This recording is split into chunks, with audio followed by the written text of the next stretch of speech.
કેમ છો મિત્રો? મજામાં? તો સ્વાગત છે તમારું બધાનું એક નવા ડેઇલી એનાલિસિસ વિડીયોમાં. તો આપણે વાત કરીએ કે આવતીકાલે બેંક નિફ્ટીમાં કયા લેવલ ઉપર કામ કરવું જોઈએ. આજનો જે બોરિંગ દિવસ ગયો છે માર્કેટમાં, જે સાઇડવેઝ દિવસ ગયો છે, હવે આવતીકાલે કયા લેવલ પર કામ કરવું જોઈએ. બરાબર, તો આપણે જે રીતે વાત થઈ હતી લાસ્ટ એનાલિસિસ વિડીયોમાં કે જો બેંક નિફ્ટી ગેપ અપ ખુલશે અને નીચે મોમેન્ટમ કરશે તો એક આ ઝોન છે, બરાબર, આ ઝોનમાં માર્કેટ ફરી પાછું એકવાર સાઇડવેઝ થઈ શકે છે. જો માર્કેટ ઉપરની રેન્જ બ્રેક નથી કરતું અથવા તો નીચેની રેન્જ બ્રેક નથી કરતું તો ફરી પાછું એકવાર સાઇડવેઝ રેન્જમાં માર્કેટ રહી શકે છે. બરાબર, તો જે રીતે આપણે વાત થઈ હતી એનાલિસિસ વિડીયોમાં કે એક રાઉન્ડ લેવલ છે પહેલું, બરાબર, જો અહીંથી ઉપર જશે માર્કેટ 300 થી, તો આપણે ગ્રાઉન્ડ લેવલની વાત થઈ હતી કે 500 નો રાઉન્ડ લેવલ છે. જો 500 નું રાઉન્ડ લેવલ ક્રોસ થશે તો 700 આજુબાજુ જશે અને ફરી પાછું અપસાઇડની મોમેન્ટમ કરી શકે છે. તો આવતીકાલ માટે આપણે શું કરવું જોઈએ? આવતીકાલ માટે આપણે આ ઝોન જે આપણી માટે છે એ એક સાઇડવેઝ ઝોન જ રહેશે આવતીકાલ માટે પણ. જો અહીંયા માર્કેટ ઓપન થાય છે ફરી પાછું, તો એને ફરી પાછું એકવાર રાઉન્ડ લેવલથી રિજેક્શન મળી શકે છે.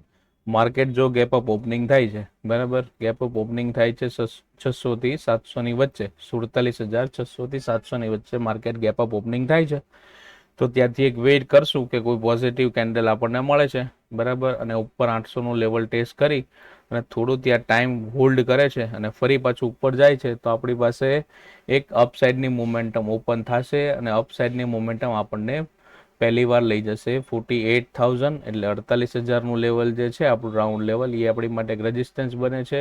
અને જો 48,000 ની ઉપર જાય છે, બરાબર, તો આપણી પાસે 48,200 આસપાસનો એક લેવલ ઓપન છે. બરાબર, હવે માર્કેટ ઓપન થાય છે ફ્લેટ અને અહીંયા માર્કેટ ઓપન થાય છે.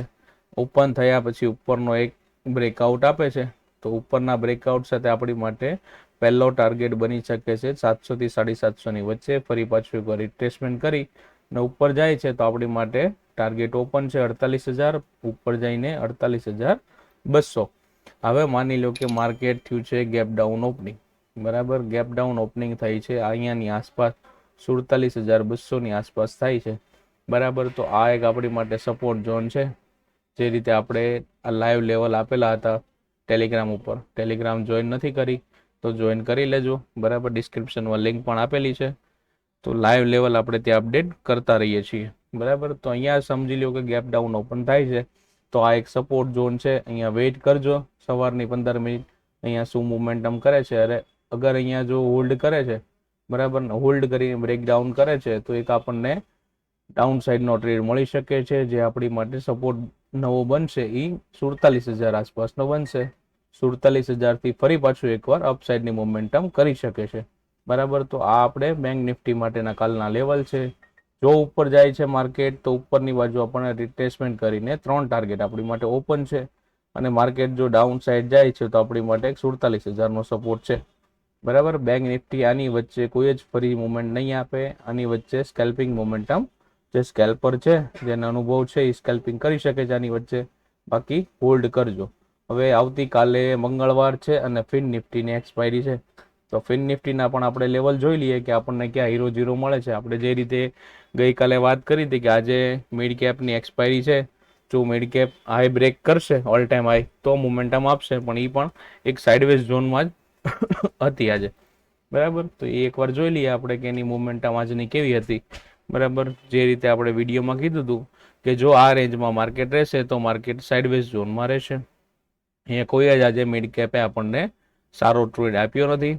પૂરો દિવસ માટે જુઓ તો એક નાની અમથી રેન્જમાં માર્કેટ ક્લોઝ થઈ ગયું છે. હવે આવતીકાલે ફિન નિફ્ટીની એક્સપાયરી છે, તો ફિન નિફ્ટીમાં આપણે કયા લેવલથી કામ કરવું જોઈએ, બરાબર, તો એની વિશે જોઈ લઈએ.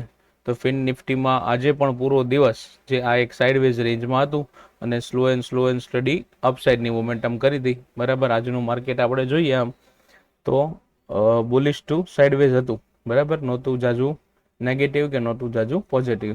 હવે કાલ માટે આપણી માટે ફિન નિફ્ટીમાં એક આ લેવલ છે જે 20,800 નું લેવલ આવે છે. જો નીચેની સાઈડ આવે છે ફિન નિફ્ટી તો અહીંયાથી એને એક સપોર્ટ મળી શકે છે, ફરી પાછી ઉપરની સાઈડ મોમેન્ટમ કરી શકે છે. અને માર્કેટમાં જો ફિન નિફ્ટી ઓપન થાય છે ફ્લેટ, બરાબર, તો વેઇટ કરજો. આ જગ્યાએ કોઈ હોલ્ડ કરીને પોઝિશન બનાવે છે, બરાબર, અપસાઇડ કે ડાઉન સાઇડનું બ્રેકઆઉટ આપે છે, એ સાઈડ મોમેન્ટમ કરવાની છે. જો અપ સાઈડ મોમેન્ટમ આપશે તો વધારે સારું આપણી માટે, કોલમાં 0-0 બની શકે છે. જો માર્કેટમાં પેનિક સેલિંગ કે એવું કાંઈ આવે છે, બરાબર, તો 20,800ની નીચે, બરાબર, ફિન નિફ્ટીમાં એક સારો એવો ટ્રેડ બની શકે છે, જે આપણને ટાર્ગેટ આપી શકે છે 20,650ની આજુબાજુનો, બરાબર. જો ફિન નિફ્ટીમાં કાલે 0-0 કરવો હોય તો લેવલથી કામ કરજો. આ રેન્જની બહાર નીકળશે માર્કેટ, બરાબર, તો જ આપણને સારો મોમેન્ટમ મળશે. બાકી આ જે 150 પોઈન્ટની રેન્જ છે વચ્ચેની, જો એની વચ્ચે ફિન નિફ્ટી કાલે ટ્રેડ કરે છે, બરાબર, આ રેન્જથી લઈ અને આ રેન્જની વચ્ચે ટ્રેડ કરે છે, તો કોઈ ખાસ મોમેન્ટમ મળશે નહીં. બાકી આપણી ટેલિગ્રામ ચેનલ ઉપર જોડાઈ જજો. અત્યારે લાઈવમાં અપડેટ જે હશે, ચાર્ટ જેવો બનતો હશે, એની અપડેટ આપણે પ્રાઇસ એક્શન પ્રમાણે આપતા રહીશું. બરાબર છે મિત્રો, તો મળીએ છીએ પછીના નેક્સ્ટ એનાલિસિસ વિડીયોમાં. તો વિડીયો પસંદ આવ્યો હોય તમને તો લાઈક કરજો, તમારા જે મિત્રો છે એની સાથે શેર કરજો જે શેર બજાર કરતા હોય, બરાબર, અને કોમેન્ટ કરતા રહેજો. ચાલો મિત્રો, આવજો, મળીએ છીએ.